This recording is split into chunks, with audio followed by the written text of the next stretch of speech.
नमस्कार, class 10 mathematics crash course में आप सभी का स्वागत है।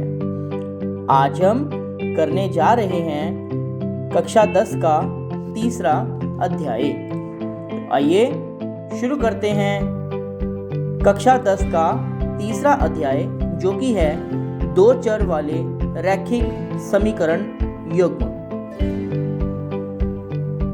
एक्सरसाइज 3.1 इसका प्रथम प्रश्न आज हम कर रहे हैं। आफताब अपनी पुत्री से कहता है, 7 वर्ष पूर्व मैं तुमसे 7 गुनी आयु का था। अब से 3 वर्ष बाद मैं तुमसे केवल 3 गुनी आयु का रह जाऊंगा। क्या यह मनोरंजक है? इस स्थिति को बीजगणितीय एवं ग्राफीय रूपों में व्यक्त कीजिए। आइए इसका हल देखते हैं। मान लो आफताब की वर्तमान आयु है x वर्ष और पुत्री की वर्तमान आयु है y वर्ष।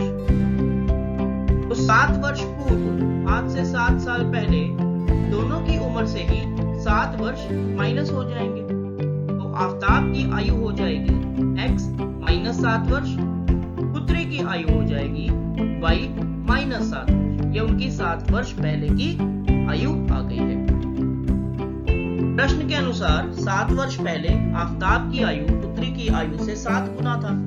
इसका मतलब x माइनस 7 बराबर होगा। अब ये जो 7 है, ये y से भी गुना होगा और ये 7 से भी गुना होगा। देखिए x माइनस 7 बराबर 7 गुना y हो गया 7y माइनस 7 गुना 7 हो गया 49। अगले स्टेप में ये जो इधर माइनस 7 था, ये बराबर के उधर जाकर बन जाएगा प्लस 7। तो हमारे पास बन जाएगा x बराबर 7y और माइनस 49 प्लस 7 को हल करके आएगा माइनस 42। तो ये हमारे पास एक समीकरण आ गई है, x बराबर 7y माइनस 42। अब हम दूसरी स्थिति देखते हैं। 3 वर्ष बाद, 3 वर्ष बाद यानी आज से 3 वर्ष बाद, आज यदि उनकी उम्र x और y है, तो 3 वर्ष बाद उनकी उम्र में 3 प्लस हो जाएंगे। तो उनकी उम्र बन जाएगी x प्लस 3 और y प्लस 3। प्रश्न के अनुसार 3 वर्ष बाद आफताब की उम्र पुत्री की उम्र से 3 गुना होगी। तो x प्लस 3 बराबर होगा 3 गुना y प्लस 3। फिर से यह जो 3 है, ये y से भी गुना होगा और ये 3 से भी गुना होगा।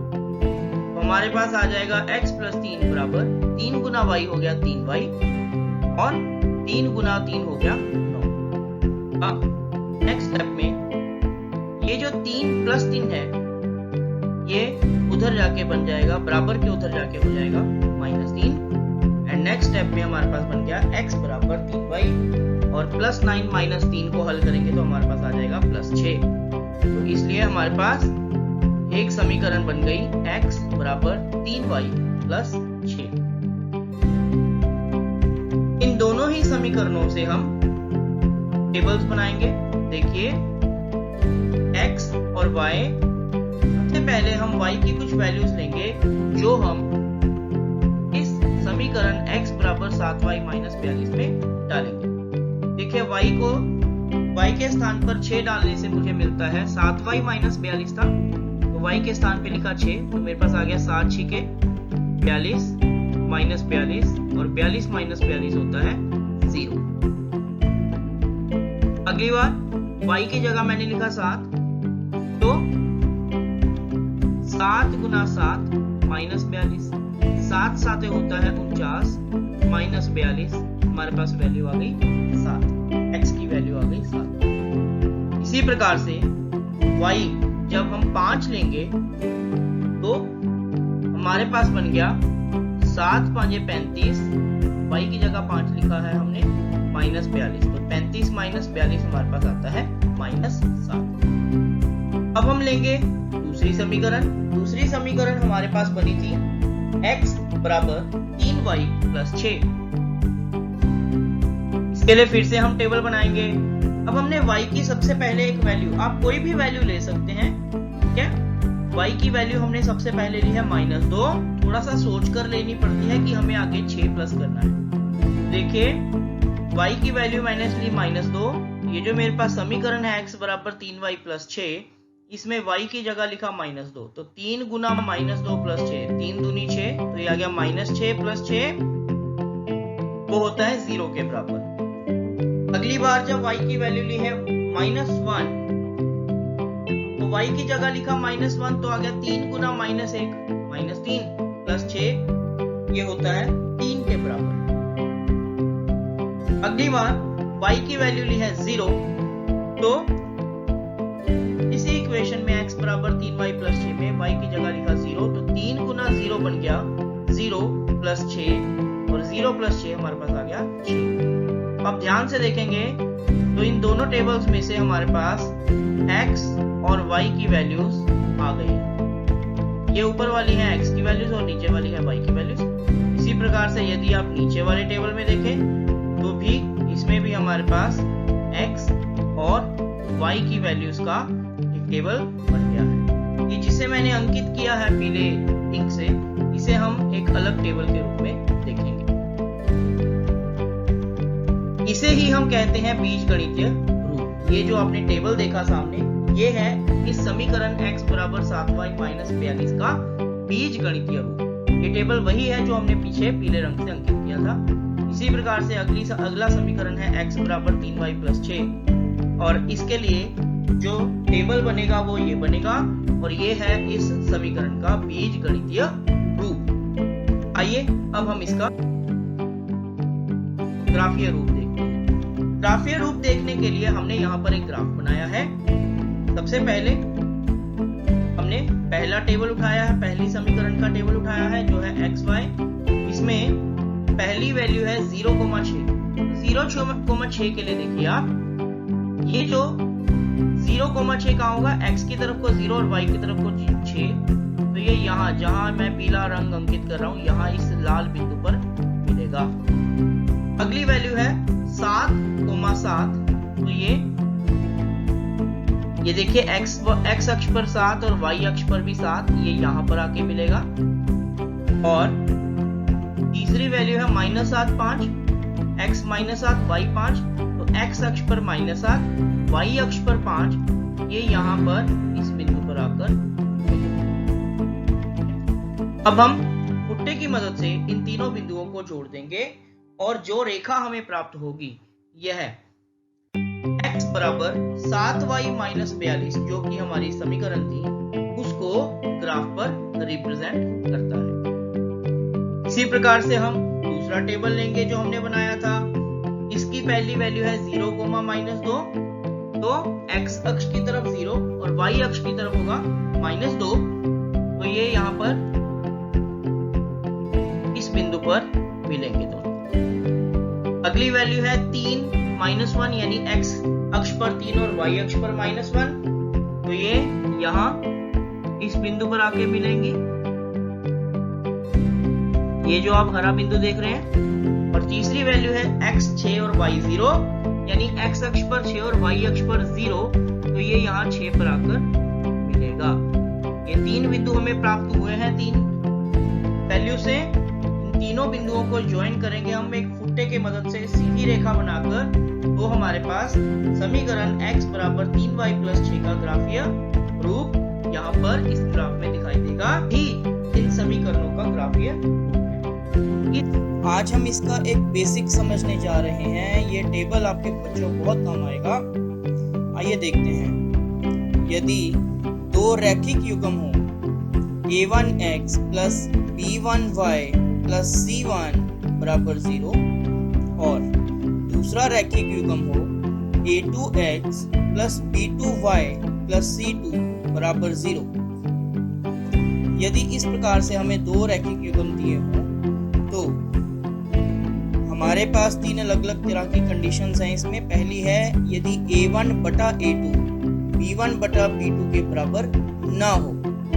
दूसरी है यदि a1 बटा a2 बराबर हो b1 बटा b2 के और वो बराबर हो c1 बटा c2 के, यानी कि ये x और y और ये x y और यहाँ जो बिना एक्स वाली रकम है, तीनों के जो शून्यक हैं, तीनों के जो गुणांक हैं, यदि वो आपस में उनके रेशियो बराबर हो, जैसे a1 बटा a2 बराबर हो b1 बटा b2 के और वो बराबर हो c1 बटा c2 के, या फिर एक तीसरी कंडीशन ये है कि a1 बटा a2 b1 बटा b2 के तो बराबर है लेकिन c1 बटा c2 के बराबर नहीं है। तो ये तीनों केसेस में किस प्रकार की रेखाएं होती हैं और उनके आगे कितने हल हो सकते हैं, इसके बारे में हम इस टेबल में पढ़ेंगे। सबसे पहली जो कंडीशन है बच्चों वो ये है, यदि a1 बटा a2 b1 बटा b2 के बराबर नहीं है, इसका मतलब ये कैसी रेखाएं होंगी, प्रतिच्छेदी रेखाएं होंगी। कैसी रेखाएं होंगी, प्रतिच्छेदी रेखाएं। प्रतिच्छेदी रेखाएं का मतलब ये रेखाएं एक दूसरे को एक बिंदु पर प्रतिच्छेद करती होंगी। जैसे इस वक्त आप ये दो स्केच पेन देख रहे हैं, यदि आप इनको दो रेखाएं माने तो आप देख पा रहे हैं कि ये इस एक बिंदु पर ये दो रेखाएं एक दूसरे को प्रतिच्छेद कर रही हैं। ऐसी रेखाओं को कहा जाएगा प्रतिच्छेदी रेखाएं। ठीक है। और बच्चों हमने अभी एक्सरसाइज 3.1 में भी पढ़ा था, 3.2 में भी पढ़ा था कि रेखाओं का हल कौन सा होता है, वह बिंदु जिस पर वे रेखाएं एक दूसरे को प्रतिच्छेद करती हैं। तो क्योंकि ये दो रेखाएं एक दूसरे को एक बिंदु पर, सिर्फ एक पॉइंट पर प्रतिच्छेद कर रही हैं, इसलिए इनका होगा केवल एक हल, वो अद्वितीय होगा, यानी उसका वो किसी और के बराबर नहीं होगा। अभी हम इसको बाद में बताता हूँ मैं। ठीक है बच्चों, याद रहेगा, दोबारा देख लो।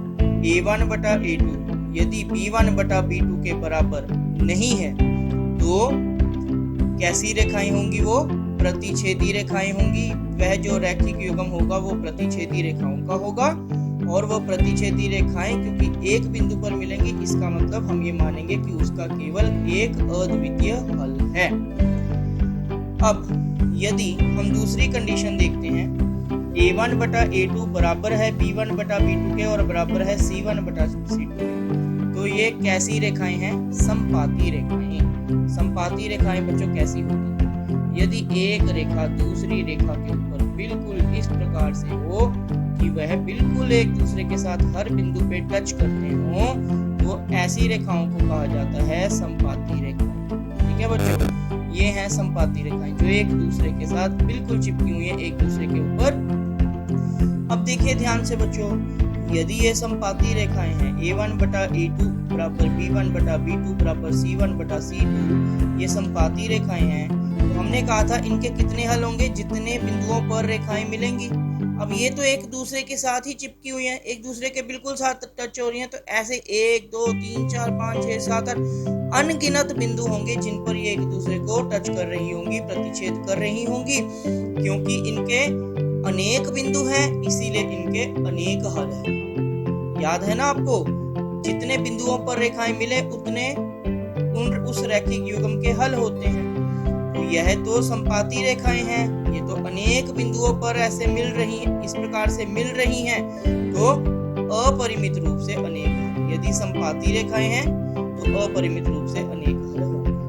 ठीक है बच्चों। प्रतिच्छेदी रेखाएं इस प्रकार से एक बिंदु पे टच हो रहे हैं तो एक हल। समपाती रेखाएं इस प्रकार से बहुत सारे अनेक बिंदुओं पर टच हो रहे हैं, इसलिए अपरिमित रूप से अनेक हल।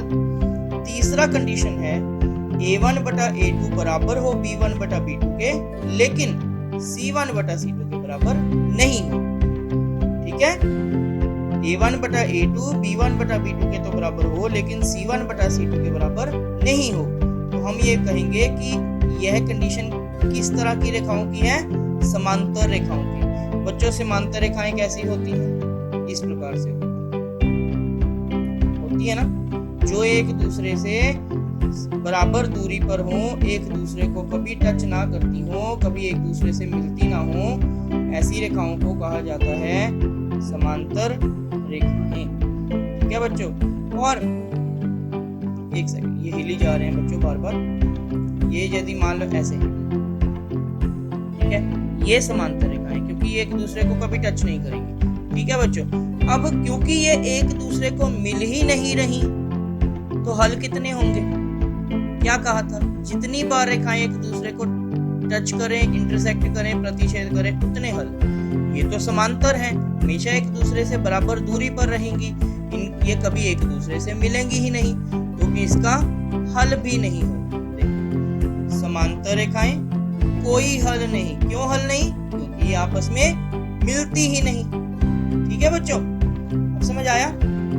एक बार फिर से देख, प्लीज एक बार फिर से देख लेते हैं। ठीक है बच्चों, सबसे पहला है a1 बटा a2 यदि b1 बटा b2 के बराबर ना हो तो वो होंगी प्रतिच्छेदी रेखाएं।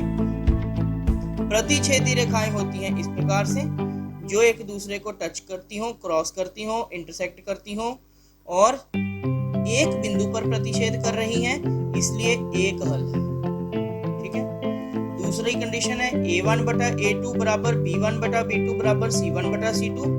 ये होती हैं संपाती रेखाएं। संपाती रेखाएं होती हैं जो एक दूसरे के बिल्कुल एक दूसरे के ऊपर हो। अगर आप माने तो इस प्रकार से, चाहे इस प्रकार से, और आप देख रहे हैं यदि ये बिल्कुल एक दूसरे के बिल्कुल ऊपर है तो ये अनेक बिंदुओं पर एक दूसरे को इंटरसेक्ट कर रही हैं, प्रतिच्छेद कर रही हैं।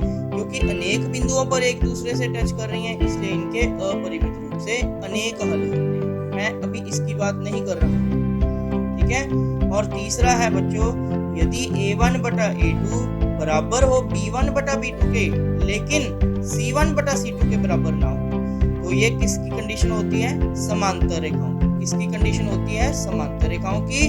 समांतर रेखाएं इस प्रकार से होती हैं जो एक दूसरे से कभी नहीं मिलती, एक दूसरे को कभी टच नहीं करती। ऐसी रेखाओं को समांतर रेखाएं कहा जाता है। क्योंकि ये एक दूसरे को टच नहीं करती, इसीलिए ऐसी रेखाओं को हम, इनका कोई हल नहीं होता, ये एक दूसरे को टच ही नहीं करती। अब अगला जो है, अगला टॉपिक है संगत रैखिक युग्म या असंगत रैखिक युग्म। रैखिक यानी इसकी पावर 1 हो, युग्म मतलब जोड़ा।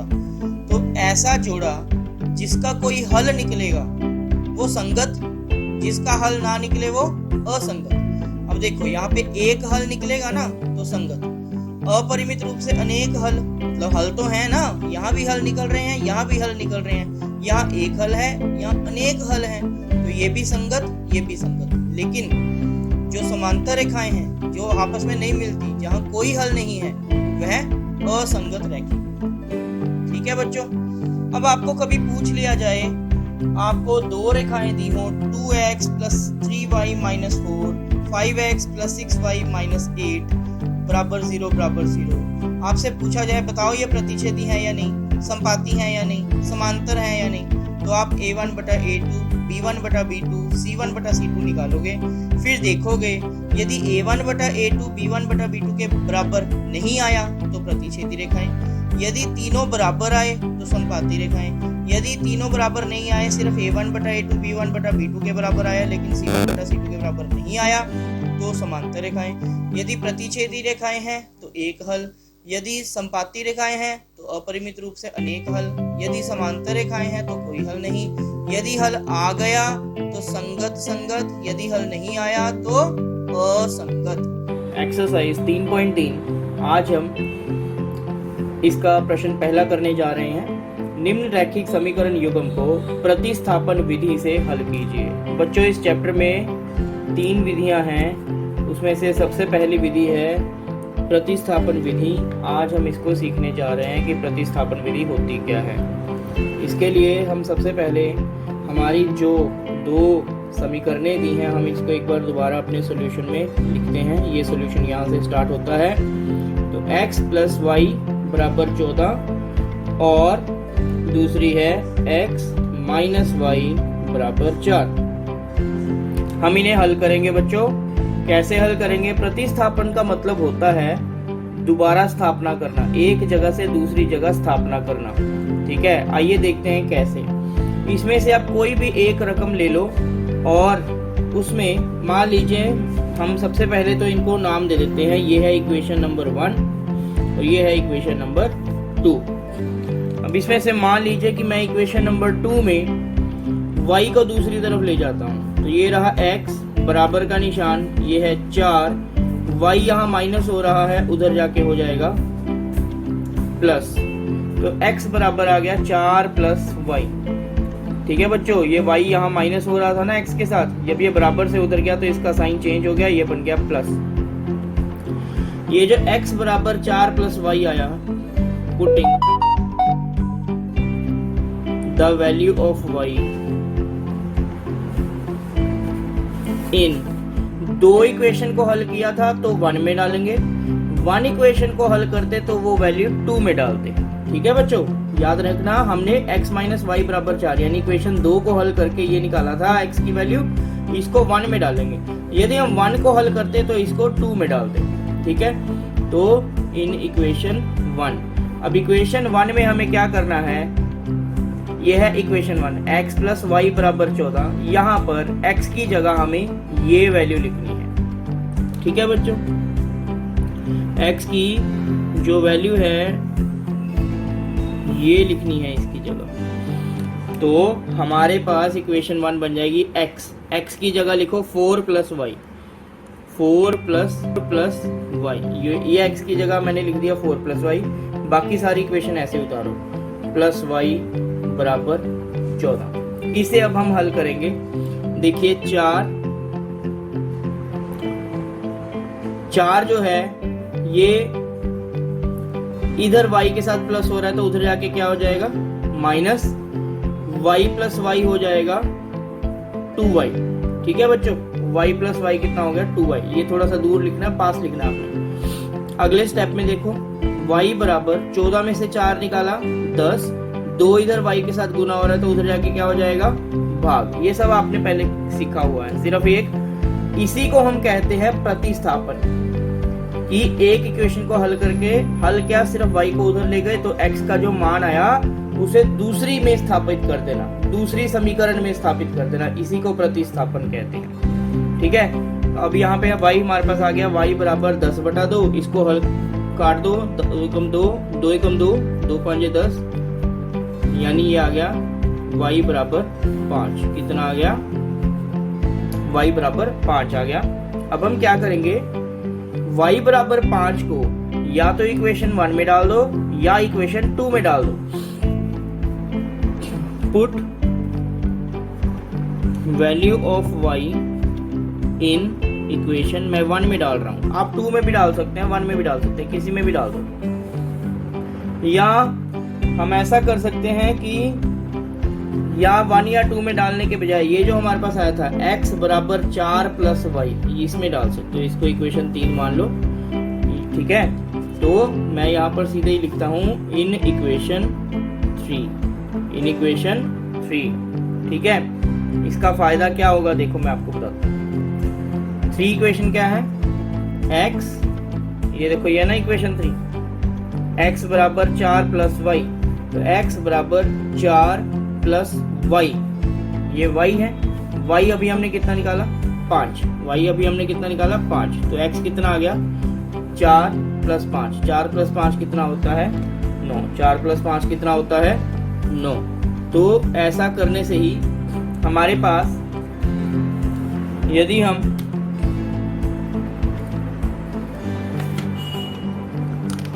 इस इक्वेशन को ध्यान से देखें तो हमारे पास x बराबर आया है 9 के और y बराबर आया है 5 के। ठीक है, तो हमने क्या निकाला था, समीकरण युग्म को प्रतिस्थापन विधि से हल कीजिए, और हमने सीखा हुआ है किसी भी समीकरण के हल का मतलब होता है यदि वह x और y में है तो x और y का मान ज्ञात कर दो।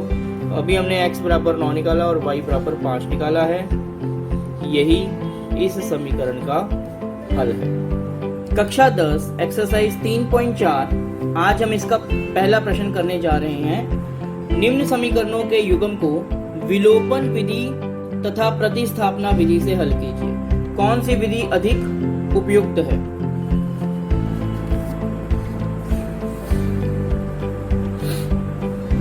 आइए देखते हैं बच्चों, इस चैप्टर में हमने जो मेन एक नई विधि सीखनी है वो है विलोपन विधि।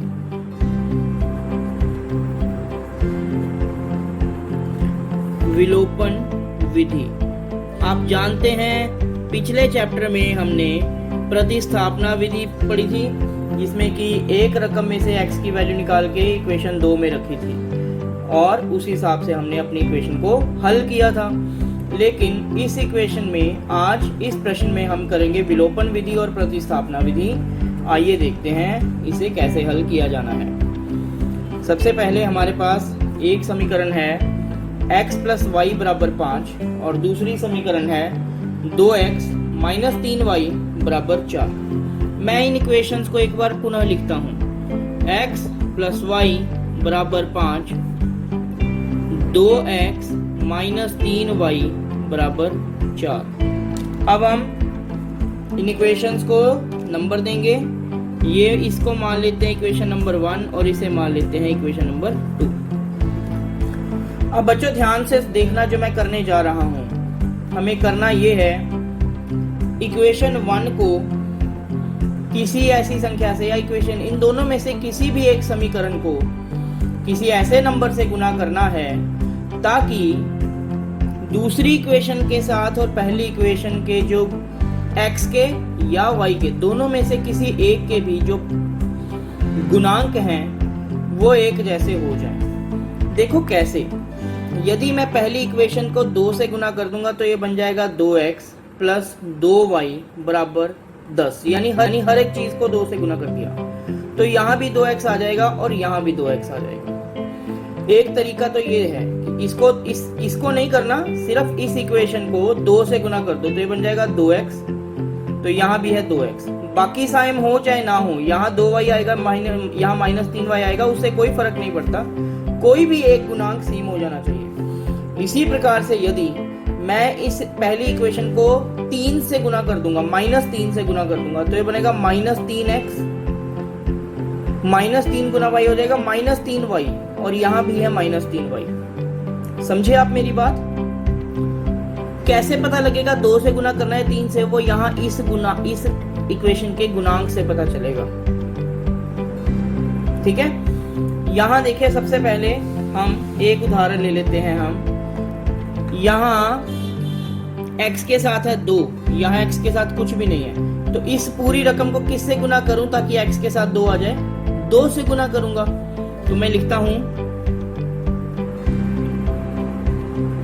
Multiply equation 1 / 2। इक्वेशन 1 को 2 से गुना कर दो तो x को 2 से गुना करके आया 2x, y को प्लस y को 2 से गुना करके आया +2y = 5 को 2 से गुना करके आया 10।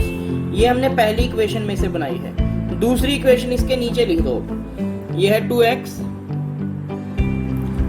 - 3y = 4। आप देख रहे हैं पहली इक्वेशन को 2 से गुना किया, दूसरी इक्वेशन को किसी से गुना नहीं किया, इनको ऊपर नीचे लिख दिया। अब हम क्या करेंगे बच्चों, एक लंबी सारी लाइन लगाएंगे और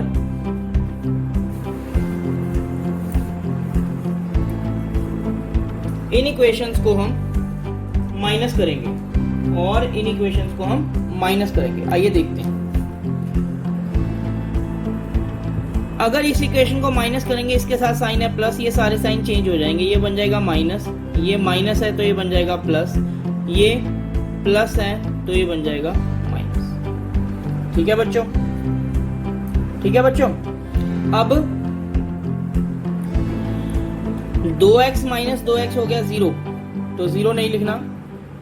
प्लस प्लस प्लस 2 और 3y हो गया 5 बराबर 10 में से 4 माइनस कर दो तो आ गया 6। माइनस क्यों किया? क्योंकि ये 10 प्लस का है, 4 अब माइनस का है, प्लस का नहीं है माइनस का है। तो यहाँ से y किसके बराबर आ गया 6, 5 इधर y के साथ गुना हो रहा है, इधर आके हो जाएगा भाग। तो y का जो मान है वो हमारे पास कितना आ गया है 6/5। y का मान कितना आ गया है 6/5। अब हम क्या करेंगे,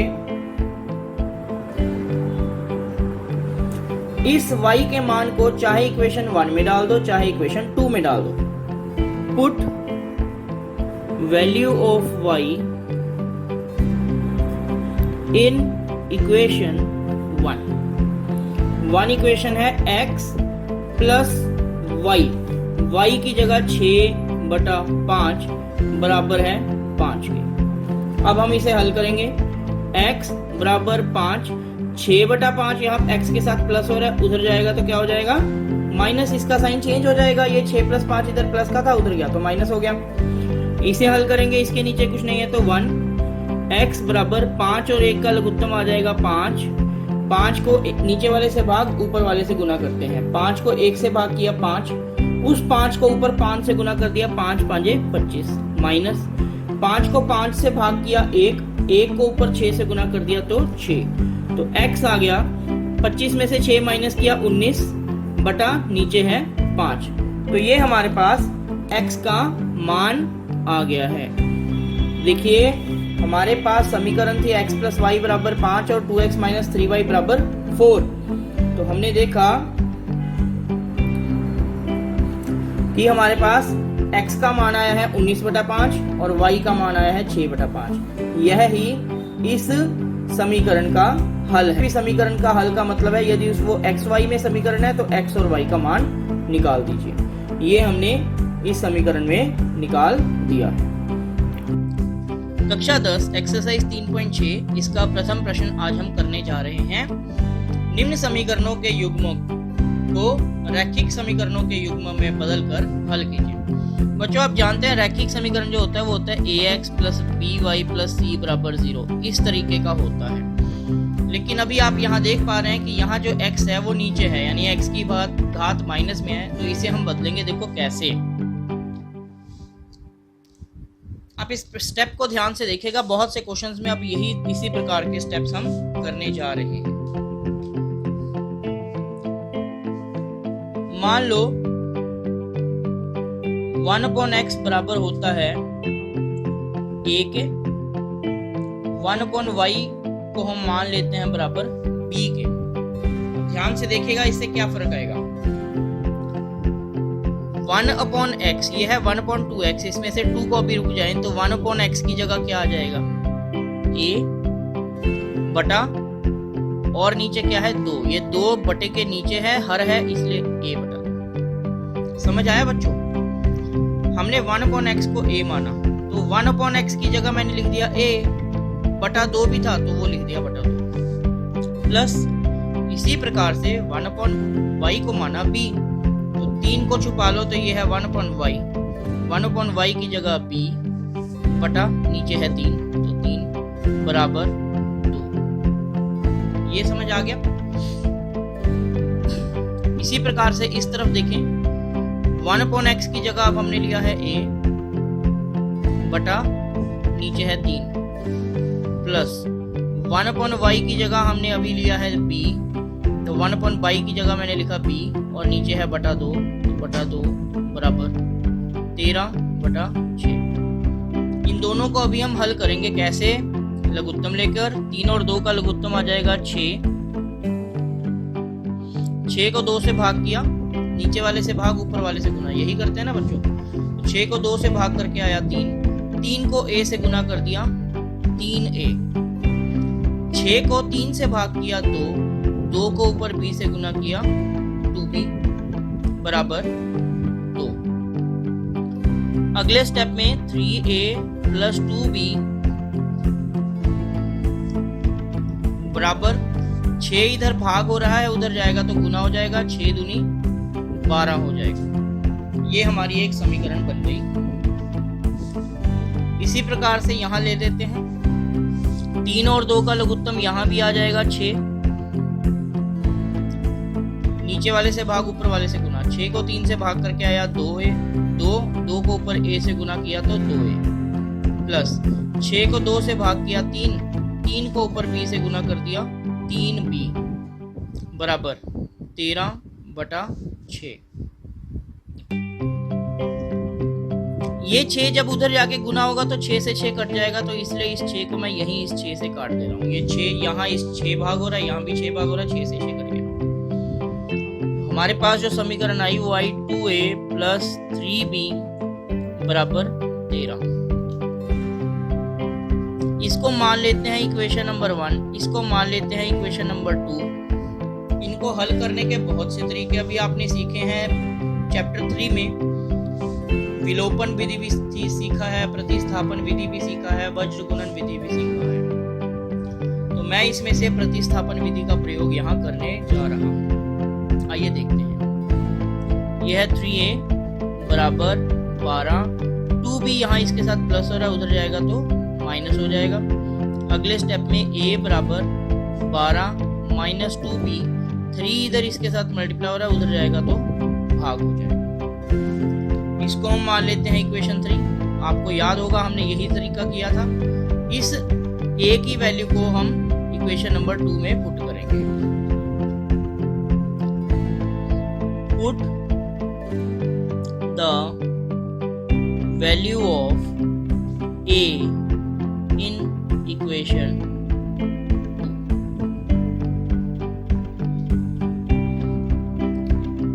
2। इससे क्या होगा, 2 इक्वेशन 2 में है ये 2 इंटू ए की जगह मैं लिखूंगा 12 माइनस 2b बटा 3, आगे है प्लस 3b बराबर 13। अब हमें इसे हल करना है।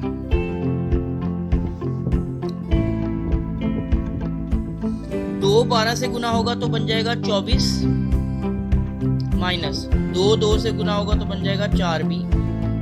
इसके नीचे यदि कुछ नहीं है तो लघुत्तम ले लो, 3 और 1 का लघुत्तम आ जाएगा 3। 3 को 3 से भाग करके आया 1 ऊपर इससे गुना होके तो ये रकम ऐसे ही बन जाएगी, प्लस 3 को जब 1 से भाग किया तो आया 3 को ऊपर 3b से गुना कर दिया तो हमारे पास आ गया 9b बराबर है 13। ठीक है बच्चे। अगले स्टेप में ये 3 इधर इस पूरी रकम के साथ भाग हो रहा है, जब ये उधर जाएगा तो 13 से गुना हो जाएगा, तो 13 3 हो जाएगा 39। यहां पर बाकी बच गया 24 माइनस प्लस माइनस, 9 में से 4 निकाले 5b, साथ में साइन बड़ी रकम का प्लस। तो अगले स्टेप में 5b बराबर 39 माइनस 24 इधर प्लस हो रहा था इसके साथ, उधर जाएगा तो माइनस हो जाएगा। b बराबर 39 में से 14 निकाले 15, 5 इधर गुना हो रहा है, उधर जाके हो जाएगा भाग।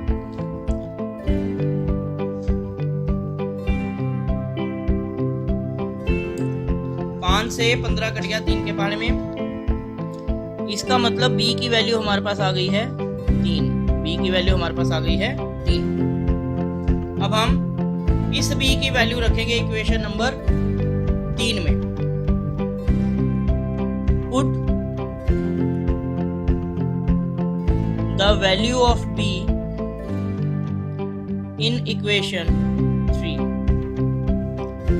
इक्वेशन 3 है a बराबर 12 माइनस 2 इंटू बी की जगह मैंने लिखा 3 क्योंकि b अभी 3 के बराबर आया है, बटा 3 ये आ गया 12 माइनस 3 दूनी 6 बटा 3, 12 में से 6 निकाले 6 बटा 3, 3 से 6 कट जाएगा 2 के पहाड़े में, 3 दूनी 6, तो इसका मतलब a हमारे पास आ गया है 2 के बराबर। अब हमारे पास a और b की वैल्यू आ गई, लेकिन हमें a और b तो निकालना ही नहीं है। हमारे पास जो हमारा क्वेश्चन था वो किसके बराबर था? वो तो x में था, x और y में था, तो हमें x और y ही निकालना है। ध्यान से देखेंगे, मेरे पास सबसे ऊपर मैंने माना था 1/x बराबर a, 1/x बराबर a, ठीक है। इसका मतलब x किसके बराबर हो गया? इसका उल्टा कर दो तो इसका भी उल्टा हो जाएगा, यानी 1/a, यानी कि 1/a कितना आया है 2। तो इसका मतलब x की वैल्यू मेरी कितनी आ गई है 1/2। x की वैल्यू कितनी आ गई है 1/2। इसी प्रकार से दूसरी तरफ हमने लिया था 1/y बराबर b के, 1/y बराबर b के, तो y किसके बराबर होगा? 1/b के उल्टा, y b का उल्टा है तो b y का उल्टा होगा। 1/y b के बराबर है, तो y किसके बराबर होगा? 1/b के बराबर। तो 1/b की वैल्यू हमने अभी निकाली थी 3। तो इसका मतलब y की वैल्यू हमारे पास कितनी आ गई है? 1/3। क्वेश्चन ध्यान से देखिए, निम्न समीकरणों के युग्मों को रैखिक समीकरणों के युग्म में बदलिए। तो देखो ये रैखिक समीकरण हमने बनाई थी इक्वेशन 1 और इक्वेशन 2, उनको हल कीजिए। हल करने का मतलब है x और y का मान निकालो, तो हमने यहाँ पे x और y का मान निकाल दिया है।